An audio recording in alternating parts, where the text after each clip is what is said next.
Sir কালকে তো 26 সাল। 26 সাল উপলক্ষে আমরা আপনার জন্য একটা উপহার নিয়ে আসছি।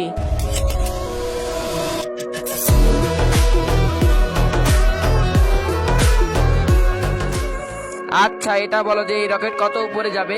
আকাশ পর্যন্ত যাবে। আকাশ পর্যন্ত? আর আমি যদি এটার উপরে বসি সোজা উপরে চলে যাবা। সত্যি নাকি? তাইলে আমি বসি। আল্লাহর ছবির জন্য তো সবাই লাইক সাবস্ক্রাইব করে। দেখি আজকে কয়জনে মা বাবাকে ভালোবাসে। যদি মাকে ভালোবাসে তাহলে ভিডিওতে একটা লাইক করে চ্যানেলটি সাবস্ক্রাইব করে দাও। যদি দুইজনকে ভালোবেসে থাকো তাহলে কমেন্টে আই লাভ ইউ মা লিখে যাও। লাইক সাবস্ক্রাইব না করলে বুঝে নিব তুমি তোমার মা বাবাকে ভালোবাসো না।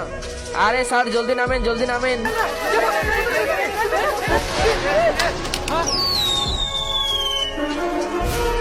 मौसम तो ऐसा लग रहा है दिल गार्डन गार्डन हो रहा है। बहुत मजा आ रहा है यहाँ। আরে এটা আমি কোথায় চলে আসলাম? তুমি একদম নরকে চলে আসছো। আরে আমার তো আকাশে যাওয়ার কথা ছিল। আরে তুমি তো তোমার ছাত্রদের কাছে একটু শুনে নিতে পারতা। এই দেখো। আরে স্যার উপরে গেলে তো আপনি মারা যাবেন।